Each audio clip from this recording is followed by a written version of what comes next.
Zulfa, Alawiyah, Ganis Ainur Rohma, Ananda Yulika Putri, Imro'atul Aziza.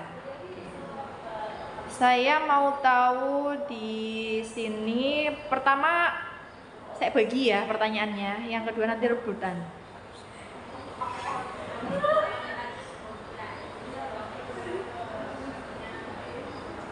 Yang susah dulu kalau dibagi.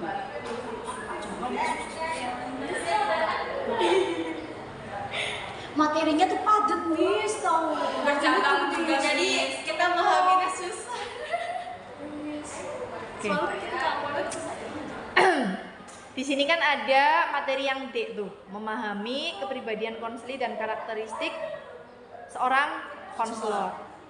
Siapa yang mau menjelaskan karakter konseli yang menyenangkan buat ikut dalam layanan konseling itu, konselingnya atau kliennya yang harus bagaimana sih jika kalian jadi konselor? Kemudian karakter konselor yang menyenangkan itu yang bagaimana sih ketika kalian menjadi kliennya? Paham nggak? Karakter klien yang menyenangkan menurut kalian nantinya jika kalian jadi konselor, itu kliennya itu yang menyenangkan tuh yang bagaimana? Kebalikannya, konselor yang menyenangkan itu yang bagaimana sih jika kalian itu menjadi kliennya? Siapa yang mau menjelaskan karakter klien? Siapa yang mau menjelaskan karakter konselor? Konseling. Gimana sih kamu sama Zulfa tuh satu kelompok? Oh, kelompok. Ini kan saya bilang tadi, nanti satu kelompok tuh saya bagi 2 atau 3. Kalau 6 kan saya bagi 3 kelompok. Kalau 5 saya bagi 2 kelompok biar jawabnya tidak berebut kayak pasar. Jadi ini tuh partner, makanya saya bilang duduknya berdekatan, yang duduk berdekatan tuh partner. Sob, kelompoknya Zulfa apa? Klien apa konselor? Oh ya udah. Oke, ayo. Mau siapa dulu yang jawab? Oke, silakan. Kalau menurut kita ya bisa, kalau konseling yang enak dipandang dari konselor tuh dia tuh paham kalau misalkan dia tuh terbuka juga gitu loh, kayak yang ada di asas keterbukaan. Itu kan dia pada saat masuk ke ruang BK ya dia udah siap untuk menceritakan apa yang dia. Terus sama di ini penerimaan dia tuh menerima apa yang saran-saran dari konselor berikan gitu loh. Jadi konselor tuh menerima cerita dia sebagai konselor pun menerima saran-saran dari konselor, walaupun memang nanti jawabannya akan balik lagi ke konselor mau bagaimana, itu kan hanya saran saja kan Mas. Jadi kalau bisa diterima akan di asas penerimaan seperti itu. Itu aja. Enggak, aku kalau diterima kayak gak semua konselor kayak gitu ya. Tapi iya sih, yang kita harapkan kayak gitu ya. Setuju sih gitu. Katanya beda. Apa yang intinya itu kalian tuh berharap jika kalian jadi konselor berdua nih ya, kliennya aktif apa enggak? Nah itu yang paling penting, kok nggak disebutin. Nah itu sebenarnya poin pentingnya itu hanya kita berharap klien itu mau ngomong. Iya. Satu paketnya itu udah Enggak, kalau terbuka itu kan harus dipancing dulu. Tapi kalau aktif dia tuh Cara tanpa sadar. ditanya 1 jawabnya 10. Jadi enak kita itu loh untuk membangunnya. Tapi kalau misalkan terbuka ya kita harapannya semua terbuka. Tapi kan untuk membuka itu kan susah. Yuk, yang konselor. bagian dari seorang konselor yang enak gitu ya menurut saya sama Zulfa itu. Yang pertama itu ada congruent atau kesesuaian. Nah di sini seorang konselor itu mampu menyesuaikan kepribadiannya dari lingkungan yang berbeda-beda. Terus yang kedua, aku lanjut dulu ya. Dari congruent itu kan kita menyesuaikan tentang ke konseling itu. Nah, yang kita inginkan dari konselor, kalau misalkan kita menjadi konseling, nah konselor ini menjadi seorang yang aware terhadap konseling, kemudian yang mengajak. Kan ada juga ya misi ya konselor yang kayak diam aja nunggu kita yang ngomong segala macam. Nah, kita inginkan jadi konselor itu yang kita harus baik keterbukaan dan aktif gitu, maksudnya kayak banyak bertanya ataupun mengajak terus segala macam. Jujur yang kedua juga sebagai konselor nantinya perlu memiliki ketertarikan yang positif. Nah di sini seorang konselor dapat menerima kekurangan atau kelebihan dari seorang konselor. Dari itu juga dari konselor itu harus memilih, bukan harus, keinginan kita itu memiliki konselor yang apa sih, nggak menjudge gitu Miss. Jadi baik kan di yang poin 2 itu baik si konselor ini tahu apa sifatnya konselor ini bagaimana, tapi tidak menjudge, malahan memberikan kepercayaan. Juga kita nggak menggosipin masalah ya, gitu loh. tidak menggosipkan, udah mau kita cerita, malahan konselornya cerita ke guru-guru lain juga, itu yang kita nggak mau gitu. Terus selanjutnya itu sebagai konselor juga kita perlu memiliki sifat yang empati, yaitu kita bisa merasakan apa yang konselor rasakan gitu. Oke, cukup. Iya. Ini rebutan ya, dan itu kalian rebutannya bukan berempat, tapi 2 kelompok ini. Silahkan. Di sini kan ada kompetensi konselor ya, ya kan, dalam penyelenggaraan program bimbingan dan konseling di sekolah. Sebutkan 4 kompetensi yang kalian paham. Oke, kelompok ini angkat tangan dulu, silahkan. Ada 4 kompetensi konselor. Yang pertama ada kompetensi pedagogi, yang kedua ada kompetensi Pelayanan, kompetensi kepribadian, sosial sama profesional.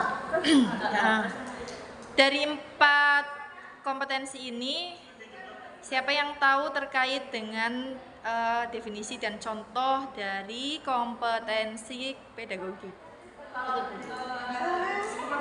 Pemahaman apa ya Miss ya?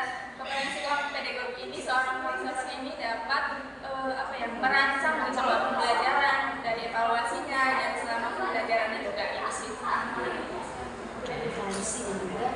Pelaksanaan pembelajaran. Kalau yang sosial, siapa yang tahu?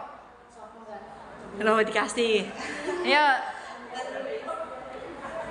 Sosial, kepribadian, atau profesional, mau jelasin yang mana? Sama contohnya.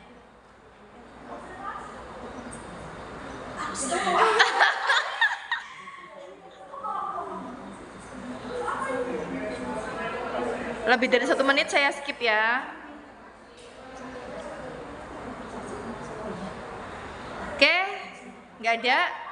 Ada yang mau jawab terkait dengan kompetensi sosial? Kompetensi sosial ini seorang konselor mampu berinteraksi dari siswanya, orang tua, atau masyarakat lain gitu. Dan dia itu dapat berkolaborasi dengan pihak-pihak yang terkait gitu Miss. Organisasi BK pun masuk gitu. Iya, Amin, MBBK sama PAPKI. Ya. Oke, selanjutnya rebutan lagi ya. Tolong ini berdua fokus ya. Meskipun berkelompok nilainya nanti individu. Di sini kan yang poin dia tadi ada memahami kepribadian konseli dan karakteristik seorang konselor ya. Oke. Memahami kepribadian, konseli dan karakteristik seorang konselor loh, yang tadi. Itu kan ada poin kalian terkait dengan penyusunan program ya. Merancang program bimbingan dan konseli, ya kan? Ada nggak? Iya. Masa lupa lu? Iya. Oh. Kemudian ada tahapan dalam menentukan orientasi program. Iya. Oke. Kalau saya tanya bagaimana urutan ketika kalian menjadi guru BK akan menyusun programnya tuh bagaimana? Tahu nggak? Menyusun program. Atau gini aja pertanyaannya. Di sini kan ada 4 bidang layanan dasar nih. Apa aja sebutkan dan silahkan berikan contohnya satu-satu. Oke. Zulfa. Layanan individu, belajar, layanan individu, belajar, karir, sama sosial. Oke. 2 aja bidang disebutkan contohnya. Yang ini juga 2. Contohnya dari programnya Kamis. Pribadi sama belajar ya Miss ya. Pribadi sama belajar. Belajar sama pribadi ya. Berarti ini sosial sama karir. Ayo, 1 menit. Oke. Kalau misalkan pribadi, kalau misalkan kita buat program, yaitu yang memang sudah biasa kita jalani juga konseling. Tapi mungkin dalam konseling itu bisa kita mengikuti zaman kan Miss. Mungkin cara-caranya atau bagaimananya di sini kekinian ya, mesti akses kekinian, mengikuti akses kekinian. Nah, dari pribadi itu bukan hanya kita melakukan panggilan saja, tapi mungkin ada cara-cara lain nanti yang sesuai dengan